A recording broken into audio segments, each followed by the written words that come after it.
লম্বা চুল চাই, ঘন চুল চাই, কালো চুল চাই, আবার মোটাও চুল চাই। চুলটা আবার সিল্কিও হতে হবে, আবার রাফ চুলও হওয়া যাবে না। স্প্লিটেন্সের সমস্যাটাও দূর করতে হবে। এই এত সব কিছু একসাথে পাওয়ার জন্য একটু ধৈর্য দরকার, আর একটু বিশ্বাসের সাথে তোমাকে ইউজ করতে হবে কিছু ন্যাচারাল আয়ুর্বেদিক হোম রেমেডিস। কিন্তু তুমি রেজাল্ট পাবে অবশ্যই, বাট তার জন্য বারবার বলছি একটু ধৈর্য ধরে ব্যবহার করতে হবে। কারণ দেখো, আয়ুর্বেদের হাত ধরলে ধৈর্য রাখাটা খুব বেশি জরুরি, পাশাপাশি বিশ্বাস রাখাটাও জরুরি। কারণ যেহেতু এটা একদম ন্যাচারাল রেমেডি, এর মধ্যে কোনো ধরনের স্টেরয়েড নেই, তাই কাজ করতে একটু টাইম লাগবে, বাট যে কাজটা হবে সেটা যেহেতু পার্মানেন্ট হবে, তাই অবশ্যই কিন্তু ইউজ করবে, খুব ভালো রেজাল্টও পাবে।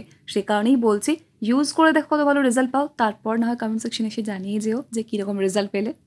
এছাড়াও চুলটা প্রচণ্ড পরিমাণে যাদের হেয়ার ফল হচ্ছে, ভীষণ পরিমাণে ঝরে পড়ছে, তাদের জন্য রেমেডিটা ভীষণ ভালো কার্যকর। আর চুলে কিন্তু খুব সুন্দর শাইন আসবে, চুলটা ভীষণ ভালো হেলদি দেখতে লাগবে। এর জন্য আমাদের প্রথম এবং প্রধান যে উপকরণটা লাগবে সেটা হলো বেশ কিছুটা পরিমাণে লবঙ্গ। লবঙ্গ কিন্তু আমাদের চুলকে প্রচণ্ড পরিমাণে ড্যান্ড্রফ ফ্রি রাখতে সাহায্য করে, কারণ লবঙ্গ থেকে যে তেলটা তৈরি হয়, ওই লবঙ্গ তেল কিন্তু প্রচণ্ড পরিমাণে অ্যান্টিব্যাকটেরিয়াল এবং অ্যান্টি ফাঙ্গাল প্রপার্টিস যুক্ত। সেই জন্য যখন স্ক্যাল্পে এটা তুমি ইউজ করবে না, স্ক্যাল্পে কোনো ধরনের কিন্তু ড্যান্ড্রফ থাকবে না, এবং এই লবঙ্গ তেল চুল গজাতে ভীষণভাবে সাহায্য করে। এছাড়াও চুল পড়া বন্ধ করতেও কিন্তু লবঙ্গ তেলের ভূমিকা সত্যি অনস্বীকার্য। লবঙ্গ তেল মার্কেটে কিনতেও পাওয়া যায়, তোমরা যে কোনো মেডিকেল শপে গেলেই কিন্তু লবঙ্গ তেল পেয়ে যাবে।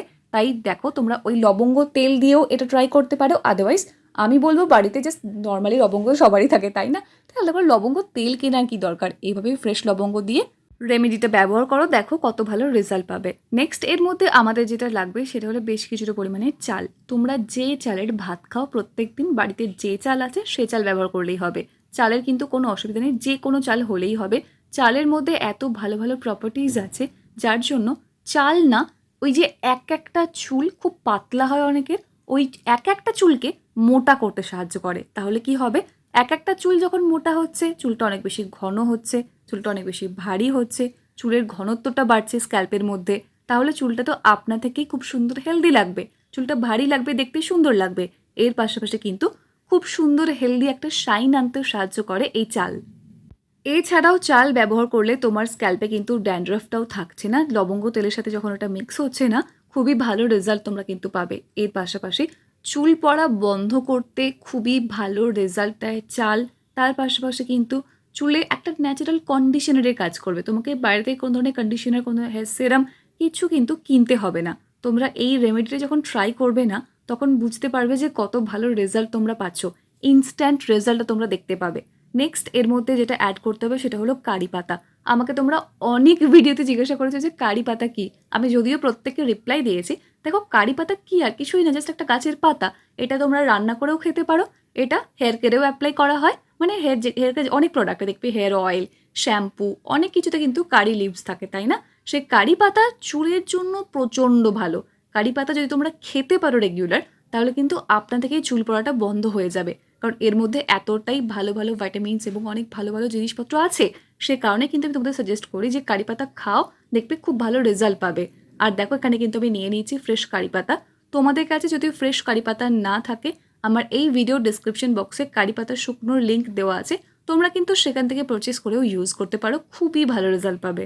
চুলের যত্নের কথা যখনই আসে, কারি পাতা কিন্তু আমার প্রচণ্ড ফেভারিট একটা উপকরণ, কারণ এটা সত্যি এত ভালো কাজ করে, জাস্ট ম্যাজিক্যাল একটা ইনগ্রেডিয়েন্ট।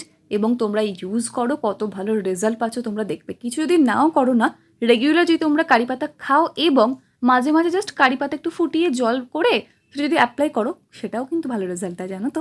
যাই হোক, এরপর দেখো, মোটামুটি 2 কাপ পরিমাণ জল নেবে, নিয়ে তার মধ্যে এই প্রত্যেকটা উপকরণ অ্যাড করে নেবে।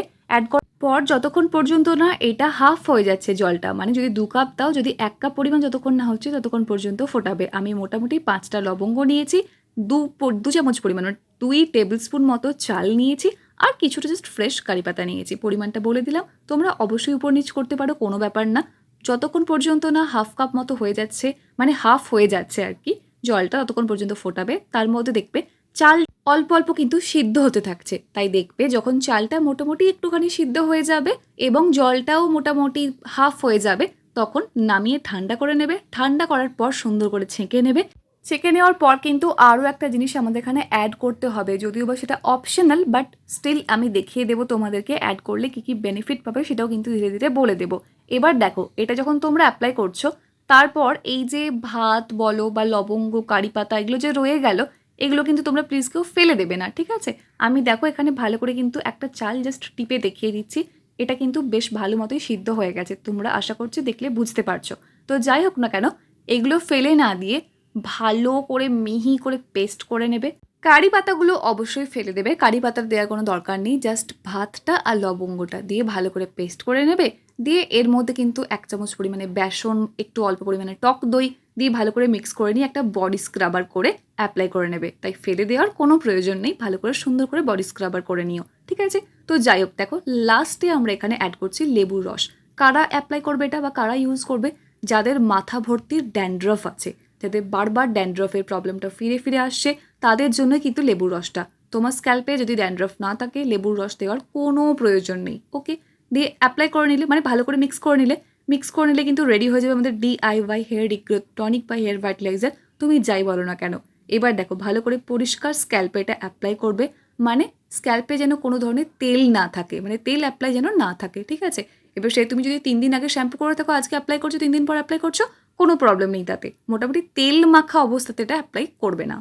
অ্যাপ্লাই করার পর 30 মিনিট থেকে 1 ঘন্টা রাখবে, রেখে জাস্ট শ্যাম্পু করে নেবে। এর বেশি ইউজ করার বা এর বেশিক্ষণ রাখার দরকার নেই, সপ্তাহে একবার করবে, একবার করলেই এনাফ। যাদের প্রচণ্ড এক্সেসিভ হেয়ার ফলের প্রবলেম আছে, হেয়ার গ্রোথ একদম হচ্ছে না, তারা সপ্তাহে 2 বার করো। এর বেশি কিন্তু প্লিজ কেউ করো না, কারণ এটা খুবই পাওয়ারফুল একটা রেমেডি। সপ্তাহে 1 থেকে 2 বারই এনাফ, আর কোনো প্রয়োজন পড়ে না। আশা করছি ভিডিওটা একটু হলেও হেল্পফুল ছিল। কী ছিল তো? তোমরা টানা ট্রাই করে দেখো কতদিন ভালো রেজাল্ট পাও। মোটামুটি 1 থেকে 2 সপ্তাহের মধ্যে কিন্তু চুল পড়াটা অনেকটা বন্ধ হয়ে যাবে। চুল গজাতে একটু টাইম লাগবে, 1 মাস মতো টাইম লাগবে চুল গজাতে। 1 মাস পর দেখবে খুব সুন্দর চুল গজিয়েছে। ভিডিও হেল্পফুল মনে হলে লাইক, কমেন্ট, শেয়ার করতে কিন্তু ভুলো না, আর সাবস্ক্রাইব করে নিও। And finally, thank you for watching this video.